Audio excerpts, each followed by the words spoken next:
দীর্ঘকালীন সময়ের তালিকা কতটা সময় কতটা লাগবে এ ব্যাপারেও প্রশ্ন করে ওনাদের কাছে কোনো উত্তর পাওয়া যায়।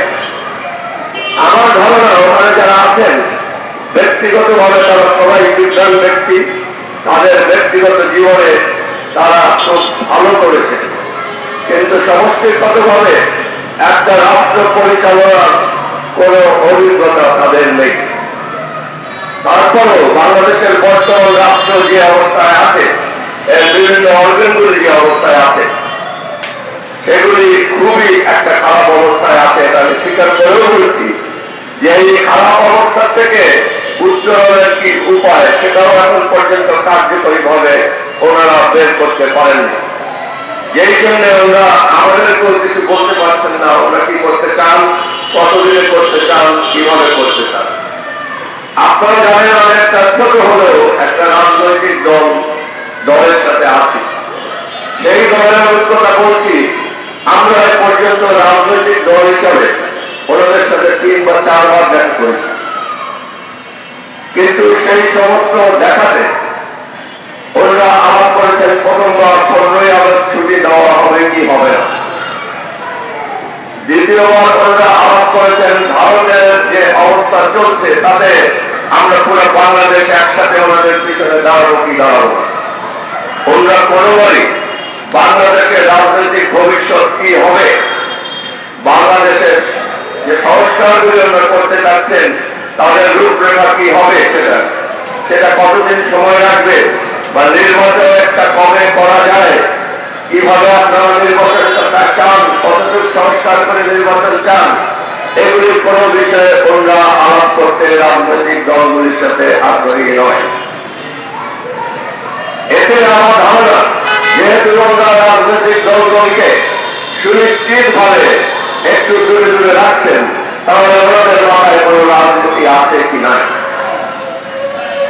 রাজনীতির ব্যাপারে আমাদের মাথায় কোন চিন্তা নেই এটা আমি বলতে পারবো।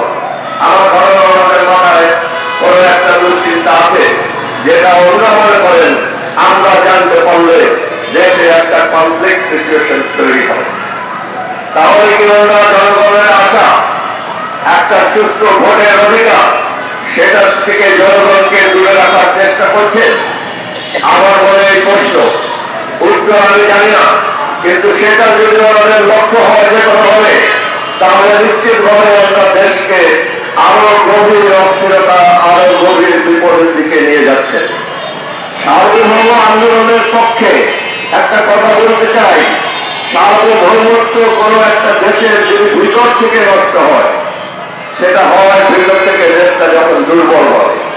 আমরা নিশ্চিতভাবে এই সরকারের পারফরমেন্সে এই সরকারের সাথে জনগণ এবং রাজনৈতিক দলগুলির দূরত্বকে একটা দুর্বলতা সৃষ্টির প্রয়াস হিসেবে দেখা উচিত।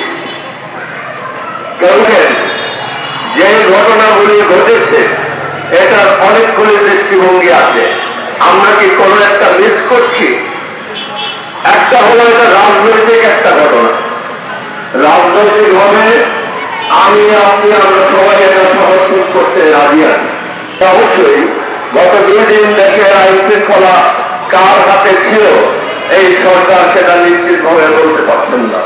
তারা নিশ্চিতভাবে গতকাল বলেছেন এই ঘটনাগুলি অনৈতিক মামলা, কিন্তু তারা যে আইন প্রয়োগকারী কোন সংস্থাকে দিয়ে এই ঘটনা থামানোর চেষ্টা করেছেন সেরকম কোন প্রমাণ দেখা যায় না। তাহলে কি গত 2 দিন সরকারের আইন শৃঙ্খলা পরিস্থিতির উপরে কোন নিয়ন্ত্রণ ছিল না, বা সরকার অক্ষম ছিলেন, বা সরকার যারা এগুলি করেছে তাদের সাথে কথা বলতে ভয় পেয়েছেন, লজ্জাবোধ করেছেন? আইন শৃঙ্খলা পরিস্থিতির দিক থেকে যদি বিষয়টা দেখেন তাহলে নিশ্চিতভাবে এটা আমাদের একটা বড় দুর্বলতা ছিল গত 2 দিন। আজকের বৈশ্বিক সমাজে যদি কোন একটা দেশ বাংলাদেশের বাইরে এই বিষয়টা নিয়ে আমাদের প্রশ্ন করে যে তোমাদের আইন শৃঙ্খলা গত 48 ঘন্টা কোথায় ছিল, আমাদের উত্তর নেই। আমাদের লজ্জিত হওয়া ছাড়া আর কোন উপায় নেই। তৃতীয় দৃষ্টিভঙ্গি, এবং এটাই সব থেকে আমার মনে সব থেকে প্রয়োজনীয় প্রশ্ন, সার্বভৌমত্ব আন্দোলনের আঙ্গিক। যাচ্ছে গত 6 মাস যাবৎ আপনারা দেখেছেন বাংলাদেশের ভিতরে কোনো আইন শৃঙ্খলা নেই, এটা প্রমাণিত। সরাসরি তারা এই কাজে নেমেছে। তারা বলছে বাংলাদেশ একটা উচ্ছৃঙ্খল জনতা বা মবের হাতে রয়েছে। আমরা যদি এইভাবে দেখি জিনিসটা যে কোন শেখ হাসিনার বক্তৃতা এবং সেটার বিনিময়ে বাংলাদেশে যে অরাজকতা গত 2 দিন হয়েছে, যার যেখানে খুশি ভাঙচুর করেছি এই তালিকা কোন বিল্ডিং ভাঙতে হবে কোন শহরে, এই তালিকা কে করেছে আমরা কেউ বলতে পারবো না। কিন্তু আমরা যার যার শহরে অংশগ্রহণ করেছি স্বতঃস্ফূর্ত ভাবে আমরা স্বতঃস্ফূর্ত ছিলাম, কিন্তু তালিকা কে দিয়েছে আমরা জানি না। এমনকি হতে পারে কোন হাসিনার এই বক্তৃতা দিয়ে এই উত্তেজনা সৃষ্টি করে তালিকাটা ভারতীয় আমাদের হাতে তুলে দিয়েছে, প্রমাণ করার জন্য যে একটা উচ্ছৃঙ্খল জাতি।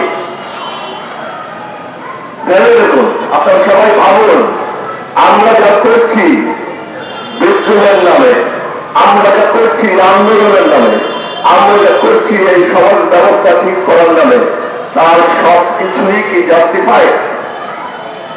এইভাবে কি আমাদের করা উচিত বা চলা উচিত? আমরা একটা সুস্থ